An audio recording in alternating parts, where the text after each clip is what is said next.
The following is an Outdoor Channel original production. This mountain chain features a region of great diversity, where world-class red deer and huge bull elk take center stage. And for one brave young man battling for his life, it provides a big game hunting experience that is sure to let his spirit soar. Now on SCI's Expedition Safari.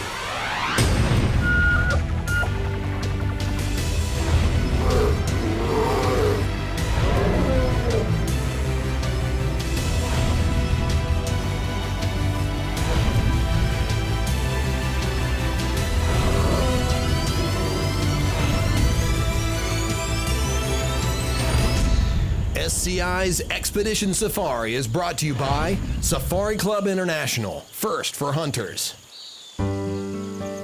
Recognized internationally as a world-class big game hunting destination, the Laurentian Mountains provide the perfect habitat for some of the most impressive bull elk and red deer found anywhere on the globe. Located in the southern rim of this Canadian mountain region, Laurentian Wildlife Estate is home to the reigning world records for both of these massive species. Today, SCI Pathfinder Award recipient Jax Dorward embarks on the hunt of his life. Recognized for his never-quit attitude in the face of physical disability, this hunt is designed to help Jax discover new dimensions of self-worth, courage, and determination. Jax Dorward is a young boy, 15 years old and confined to a wheelchair. He's going to join us with his father, Geoff, and I asked Geoff a little bit about the specific challenges that Jax faces on a daily basis. Everything started off really normal, as you would say, with Jax. And we did discover pretty early, just before he was 2 years old, that he did have a hearing impairment. As Jax was starting to walk, he wasn't walking as well as his older sister did. The disease that he has is called spastic paraplegia. His brain is telling his muscles and his legs to do everything. However, his legs just weren't responding. He's had tightness of the muscles where his muscles have pulled his bones and his hips out of socket. So he has had double hip surgery. He's had tendon lengthening in his ankles, everything just to try and give him that little bit more flexibility. And then we also found out that he has kidney disease as well. So he has to have dialysis 10 hours every night. We've been able to go through a whole bunch of tests, and proud to be donating him one of my kidneys on November 13th of this year. So when he first came in, I was shocked, for a better word. But after everyone got settled in, I sat down, had a little chat with Geoff, Jax's father, just about things to expect with Jax, what to do. And we talked about him having to have dialysis 10 hours a day, and just working around his schedule and making sure that the medical needs were taken care of, as well as him going out, enjoying himself, forgetting all that stuff he has to take care of, just having fun and being a 15-year-old boy. Well, let's see the white target first and then the lion second. Okay? Okay. Jax had been through hunter safety and is very proficient with a 243. The 243 is a little too light for a big, giant red deer. We had a 270 here, but I was a little concerned that a 270 might just give a little bit too much kick and certainly a loud bang. So I suggested that maybe it'd be a good idea just to take Jax over to the range and see how well he shoots with a 10-point crossbow. Okay, whenever you're ready, go ahead and shoot it. Turned out that Jax was deadly with that 10-point. Well, when people told me to aim here, because that's where the heart is, just aim right there, because just picture of the circle. After you just place the dot and then shoot the animal. Woo-hoo-hoo-hoo, that's kill. That was a good shot. This is no question. Rather than shoot with a rifle, Jax will be shooting with a crossbow. You want to try it again? Sure. All right, good. Jax Dorward begins his first hunt for a trophy stag. But when the weather turns weary, how will he hold up? I underestimated Jax's perseverance. Jax has to persevere through so many challenges that to sit for a little while in a ground blind and not see much was nothing for him. Coming up on SCI's Expedition Safari.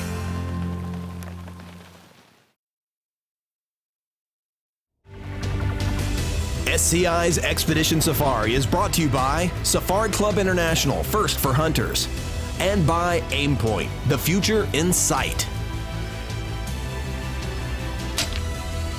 Whoa! Did I go lower than you?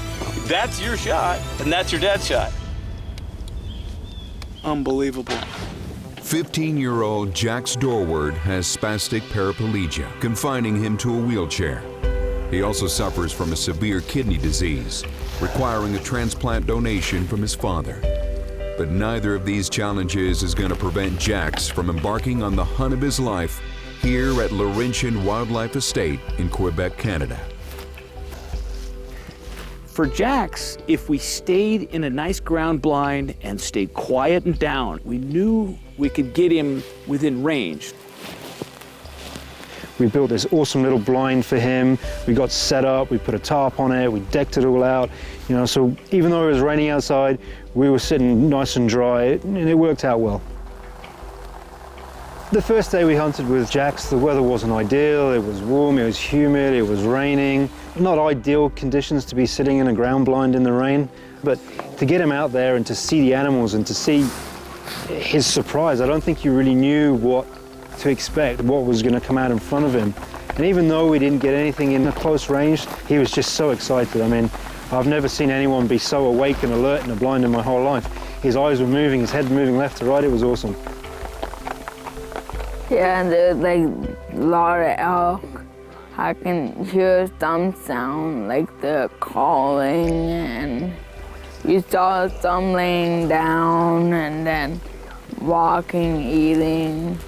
Jax was so excited to be out there and so happy to be with his dad in a blind. He was thrilled, even though nothing came within range. And I underestimated Jax's perseverance. And I forgot that Jax has to persevere through so many challenges that to sit for a little while in a ground blind and not see much was nothing for him. He didn't care at all. He was looking forward to the next day. Okay. The next day, when we went out and sat in the blind, it got a little colder. And when that weather turns and it gets frosty in the morning, that's when they start really calling.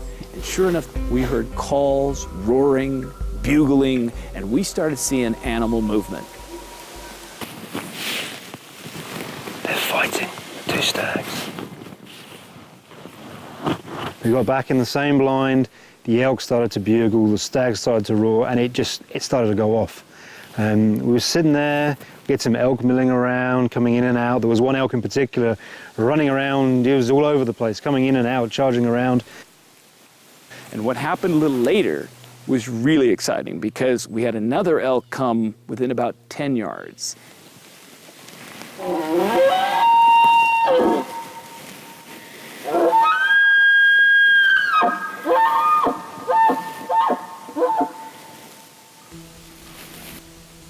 The look on this young boy's face was priceless. This kid is watching this elk come by, and I could see him starting to lean back in his chair because this elk was close. And as he bugled and walked by, we watched some other elk move in and out of the field, and as they finally left, in comes a beautiful stag, a perfect stag for Jax. He came in from the right-hand side, sort of just drifted in, came into about 32 yards, and then just turned straight towards us and was feeding head on. That stag never gave Jax a chance to shoot. I had him up on sticks with the crossbow up, and I had him aim as though he was ready just in case that stag would turn and give him the shot. I thought when that stag was standing there at 32 yards, it's gonna be perfect, no problem, this is gonna work great. And just when I thought that, another stag came in, trotted on the far side, and just blew this one out. And both of them ran off, and it got real quiet, and I ducked my head, and I thought, oh, don't say anything, don't show frustration. I didn't want to show disappointment because Jax is excited. He got a chance to aim at a stag. He was almost ready to pull the trigger. A near-miss opportunity reveals the challenges of hunting a mature stag. Jax continues his quest for a trophy red deer. Next on SCI's Expedition Safari.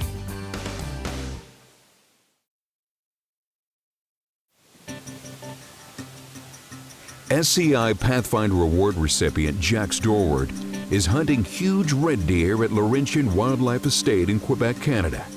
But unfortunately, his first encounter with a shooter stag merely blankets the blind with frustration. So we were waiting a little while. There's a few stags further back in the meadow. We were looking at them, milling around, roaring, and eventually they filtered off. And then all of a sudden, out of the corner of my eye on the right-hand side, I just saw this stag coming in, and he was drifting in nice and slow. So I just gave Mike a tap on the shoulder and said, there's a stag coming in, let's get ready. So Mike got Jax prepared, got everything ready. I just started watching the stag. And he was coming in on a pretty good angle, pretty steep angle. Like he was like the other stag, he was going to come into that 35, maybe even a bit close into the 20-yard range. In comes the perfect stag. As he comes in slightly from the right, he walks like he's going to come to within 20 yards. I think this is going to be perfect. But then all of a sudden, he decided he didn't want to do that, and he started to drift away. He stopped at about 50 yards. It's as though he saw something or maybe sensed something, and he stopped and he stared at us. And I told Jax, just freeze, just freeze. Real stuff, real stuff. He doesn't see us. When I looked at our guide, Alistair, it was that look of, do we really shoot at 50 yards? We were running out of light and time, and sometimes you get an opportunity and you just have to take it. And that was one of those options. It was one of those times that stag stood there broadside at 50 yards and we said, okay, Jax, are you ready? When the stag presented itself for a shot, I was like, wow, that's a long ways out. And I'm thinking, I wouldn't attempt that shot on my own. That's a little bit far, but based on what we were hunting and the situation that was there, and I'm confident in him. He's got a good shot. He knows where to place it. He's pretty good. So I had definitely a lot of confidence in him.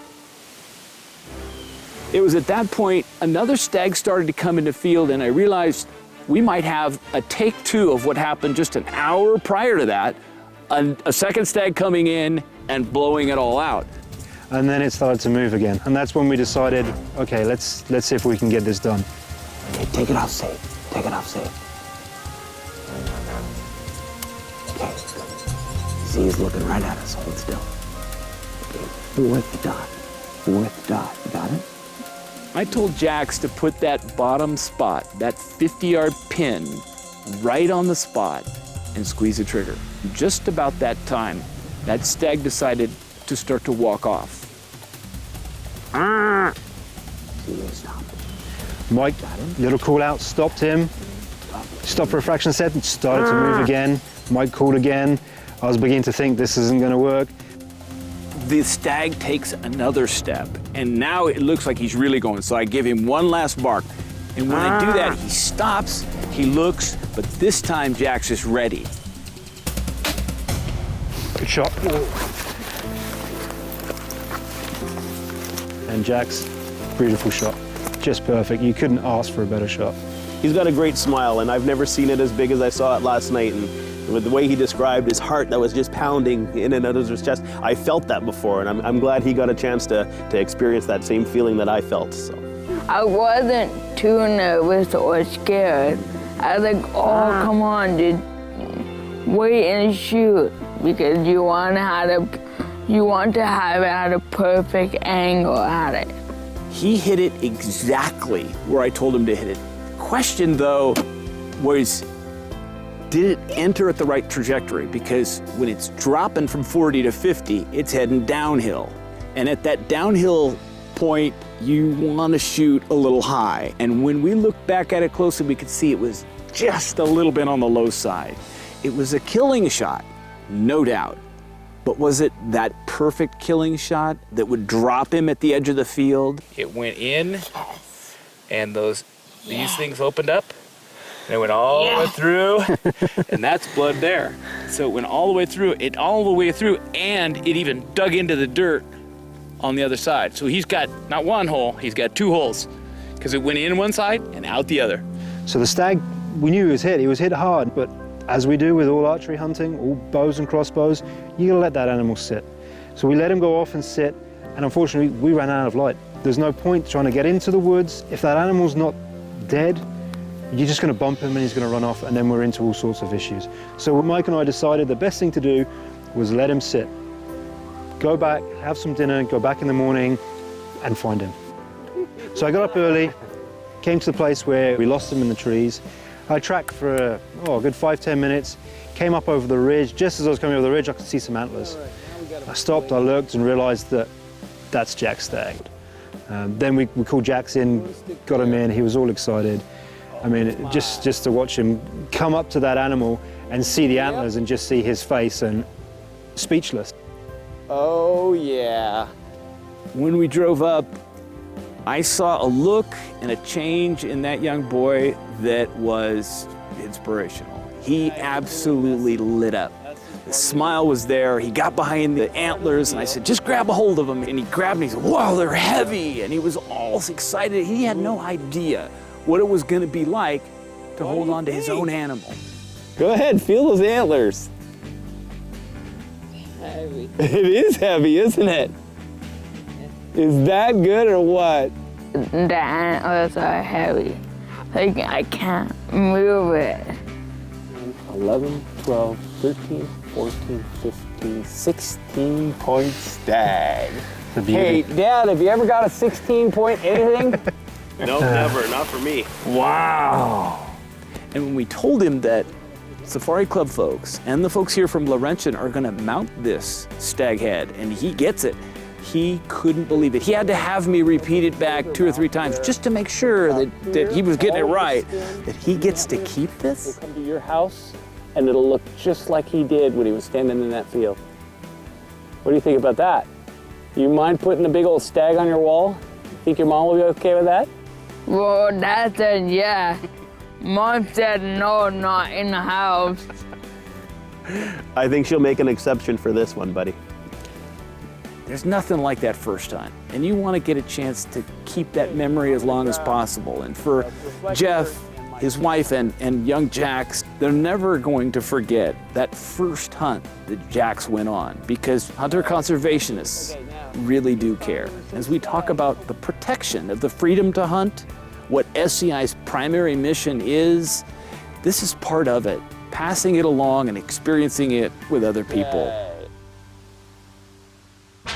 Coming up, Mike Rogers makes one more effort to finally put a period on a long, storied journey after a Laurentian stag of his own.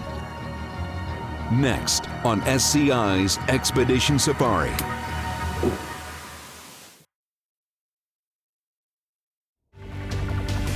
SCI's Expedition Safari is brought to you by Safari Club International, first for hunters, and by Aimpoint, the future in sight.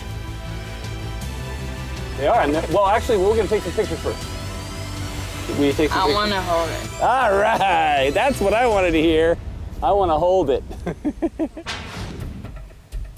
Here in the Laurentian Mountains of Quebec, Canada, Mike Rogers embarks on his third and final hunt for a trophy stag. It's been a long, hard journey, met with many close calls and exasperating endings.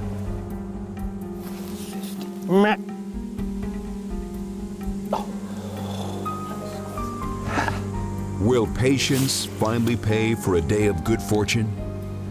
We walked throughout the course of the day. We had circled throughout the property, walked for miles and miles. But when we came back on our way back towards the lodge, we went back to that field and we sat down at the edge of the field. We knew something was out there. We wanted to sit and just see if whatever's there would work its way into view, and sure enough it did. We snuck round, we snuck in behind the trees on the opposite side of the meadow. We were just talking about possibilities of something being in there, loading the crossbow, just getting ready just in case. And sure enough, we just sneak out. I popped my head around the corner and I could see 2 stags. So we just got set up, we just tucked ourselves in the corner of the woods and waited. And sure enough, they drifted right out.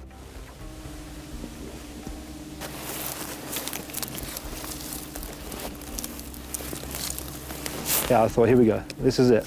This is the time. And they milled around and moving in and out. They were quite spooky. They weren't too happy about being there.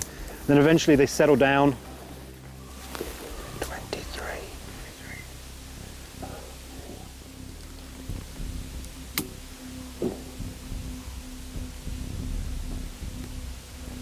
So just wait. Oh, he's coming in, he's coming in. He's standing broadside, but his leg's so far back it's blocking his vitals. So what I did was just wait and just stay patient. And as he worked his way around, he'd feed a little bit. He eventually turned broadside and his hoof came forward. And as it came forward and he opened up that shot, I took it. 22 yards.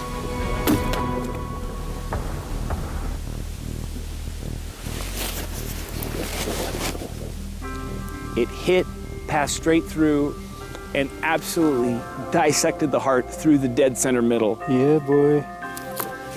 I'm not bragging. I think it's partly the fact that I had a really good crossbow, excellent equipment, a guide that really stuck with it, and patience. It was finally my time. Good. That was a fun hunt. That was awesome. That was really fun. You know, it took Mike 2 times to come back to get an awesome stag and have an awesome hunt.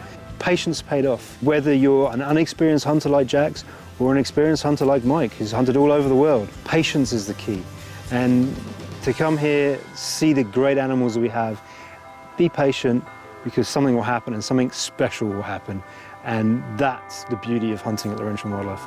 Great hunt, fun. It was an outstanding hunt. It's an outstanding operation. It's just yet another one of the many outfitters that attend the Safari Club International Hunters Convention.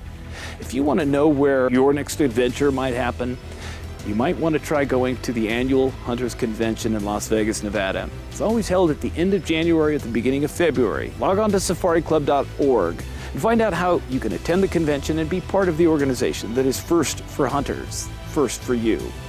For Outdoor Channel and Safari Club International, I'm Mike Rogers, and we'll see you next time on Expedition Safari.